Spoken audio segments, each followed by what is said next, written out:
Google Ottoman Empire debt history. Go ahead, I'll wait. Nothing for 600 years. While Rome collapsed under borrowing, while Britain drowned in colonial debt, while every empire you learned about in school went bankrupt fighting wars. One empire fought for 6 centuries and actually got richer, the Ottoman Empire, from 1299 to 1922.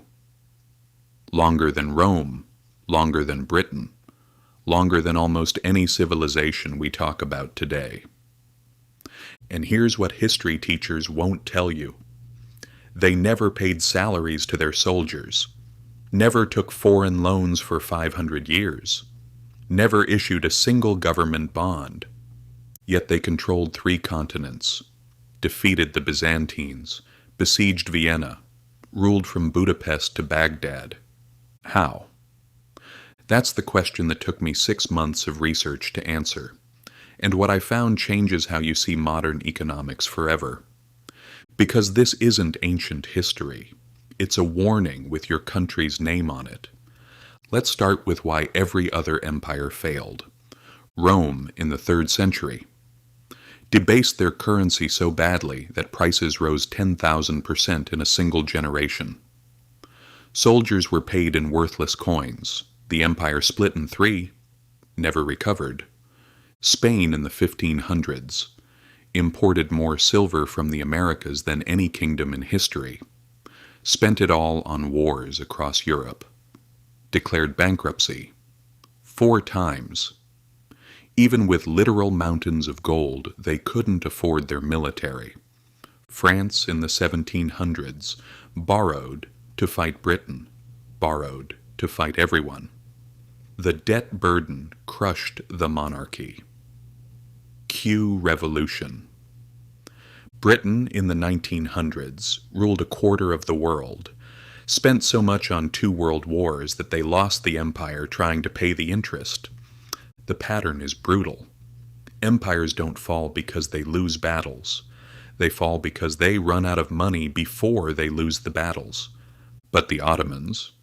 Different story entirely. For 500 years they fought war after war, against Crusaders, against Persians, against Russia, against themselves during civil wars. And through it all, their treasury stayed full. Not because they had more gold, not because they taxed harder, but because they built something no other empire had. A military that paid for itself. Imagine you're a government. Your biggest expense is soldiers. Modern armies cost fortunes. Salaries, equipment, pensions, healthcare. The U.S. military budget is $800 billion a year. Rome spent half their revenue on legions. It's a money pit that never fills. The Ottomans looked at this problem and said, what if we don't pay them at all? Enter the Timar system. Here's how it worked. A cavalry soldier called a sipahi would be assigned a village, not given, assigned. He had the right to collect taxes from that village.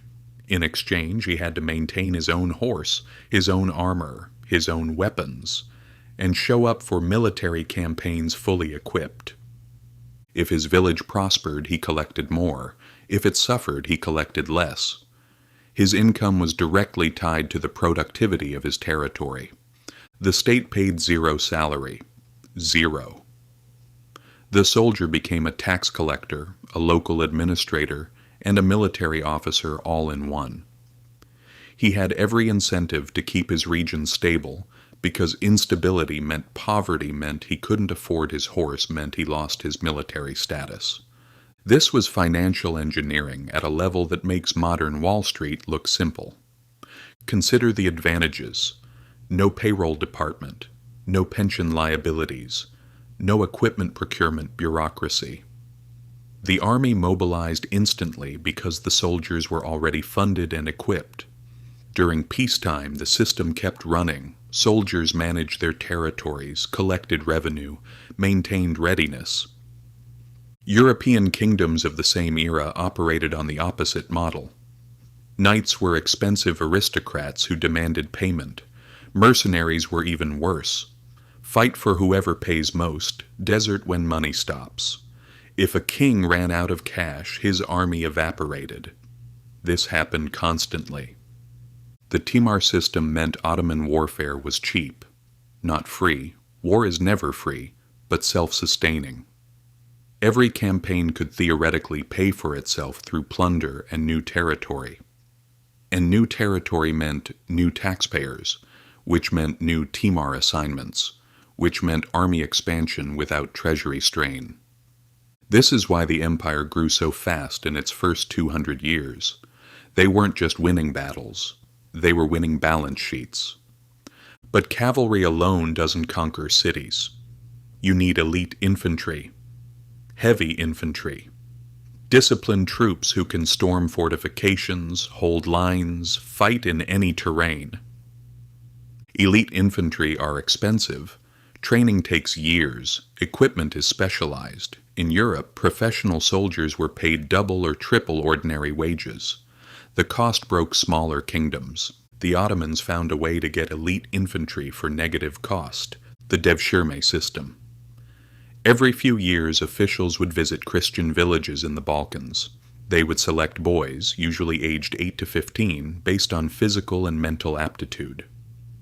These boys were taken from their families, converted to Islam, and enrolled in imperial schools. For years they received intensive education, mathematics, languages, engineering, and military training. Constant, brutal, professional military training. They became the Janissary Corps, the most feared infantry in Europe for 400 years. Now, the ethics of this system are horrifying by modern standards. Taking children from families, religious conversion by force, creating a warrior class with no outside loyalties. We shouldn't romanticize this. But financially, it was devastatingly effective. The Ottoman state paid nothing for childhood upbringing. Zero. The biological parents bore all costs for 8 to 15 years. Then the state received fully formed, educated, physically fit, ideologically loyal soldiers. Training costs were high, but acquisition costs were negative. Once in service, Janissaries were paid and housed, but they were forbidden from marrying or owning businesses for their first decades of service. This prevented conflicts of interest, no family distractions, no commercial ambitions, total focus on military duty. Compared to European professional soldiers, who had families to support, businesses to run, side incomes to pursue, the Janissary Corps was a state-owned military machine with no competing loyalties. Combined with the Timar cavalry, the Ottoman military was self-financing, self-equipping, and self-expanding. While European armies were budget line items that bankrupted treasuries, the Ottoman army was a revenue-generating institution. This is how they fought for 6 centuries without borrowing. Structure alone doesn't explain everything. Geography helped. The Ottoman Empire sat on the world's most valuable real estate. The Bosporus and Dardanelles Straits connected Europe to Asia. The Silk Road passed through their territory. Spices from India, silk from China, carpets from Persia, all moved through Ottoman-controlled routes. Every merchant paid.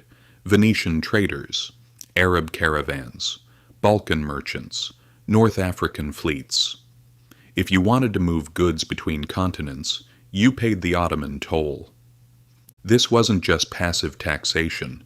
The empire actively managed trade infrastructure, built caravanserais, fortified inns where merchants could rest safely, maintained roads, protected routes from bandits. In exchange, they took a percentage. By the 1500s, trade revenue alone could fund substantial military operations. War became profitable not just through conquest, but through protection money from the world's commercial traffic. State monopolies added another layer. Salt was essential for food preservation. The state controlled it. Tobacco, coffee, soap. These became state monopolies where the empire set prices and collected all profit. predictable revenue streams that didn't depend on weather or harvests.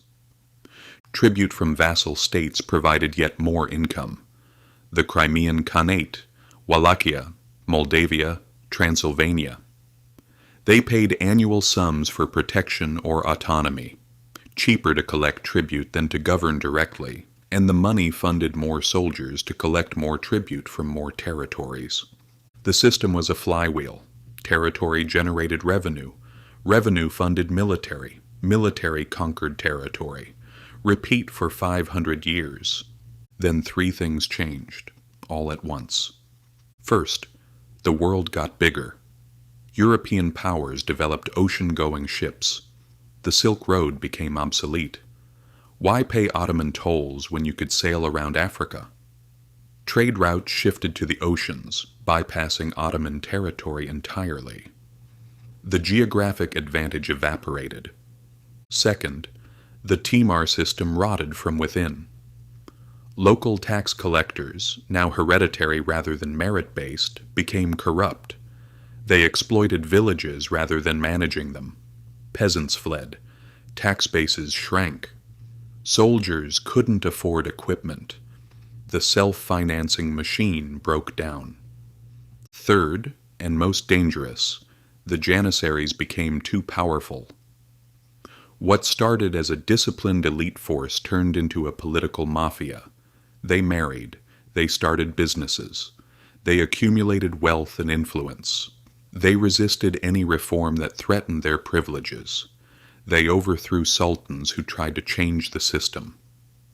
By the 1700s, the Ottoman military was expensive, corrupt, and ineffective. The self-financing advantage was gone. But the empire still needed to fight. European armies were modernizing. Rifles, artillery, professional officer corps. The Ottomans had to keep up. And keeping up required something they had avoided for 500 years. Cash salaries for a modern army. Where to get the money?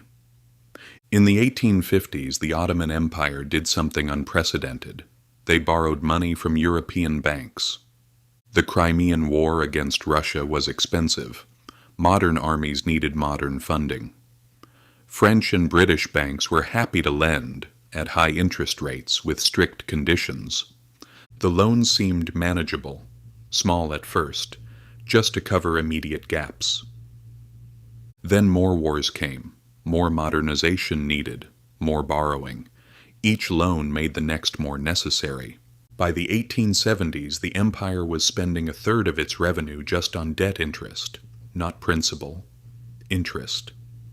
The debt spiral had begun. In 1881, the Ottoman government defaulted, couldn't pay.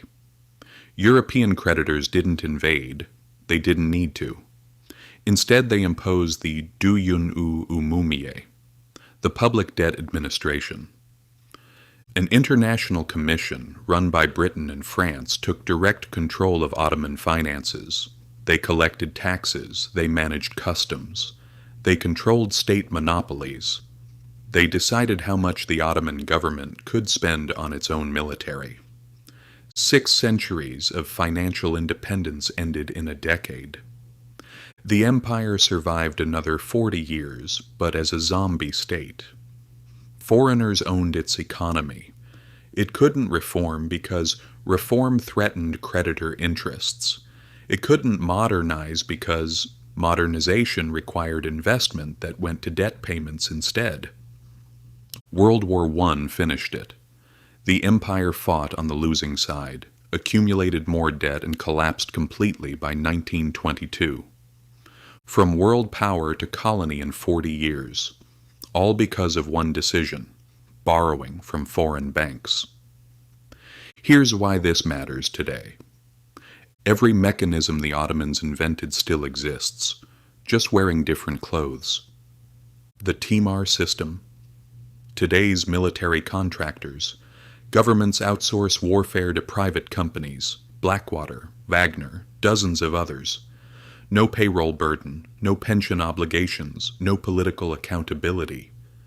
Self-financing military force, modern version. Trade route control. Choke point politics, Hormuz Strait, South China Sea, Suez Canal. Whoever controls shipping lanes collects the modern equivalent of Ottoman tolls. China's Belt and Road is an attempt to build new routes they control, just as the Ottomans controlled the old ones. State monopolies, sovereign wealth funds, Saudi Aramco, Norwegian Oil Fund, Qatar Investment Authority, state-controlled resources generating predictable revenue independent of taxation. The Ottoman salt monopoly, scaled to trillions. And the fatal mistake, foreign borrowing. This is where it gets uncomfortable. The United States federal debt exceeds 120% of GDP. Interest payments are among the largest budget items, larger than defense, larger than education, larger than infrastructure. Every dollar spent on interest is a dollar not spent on the future. Japan, 260% debt to GDP. Italy, 140%. France, 110%. Britain, 100%. These numbers would have caused panic in any previous century. Today they're normal, because modern finance has tricks the Ottomans didn't. Central banks can print money, quantitative easing, debt monetization. The U.S. Federal Reserve owns trillions in government bonds, bonds the Treasury pays interest on, that the Fed returns to the Treasury, accounting magic that delays the reckoning. But the fundamental tension remains. When debt service consumes revenue, flexibility disappears. When foreign creditors hold your bonds, they influence your policy. When interest rates rise, the cost explodes. The Ottoman Empire discovered this in 1881, the hard way. History doesn't repeat. But it rhymes. The Ottoman Empire survived 6 centuries because they understood something fundamental.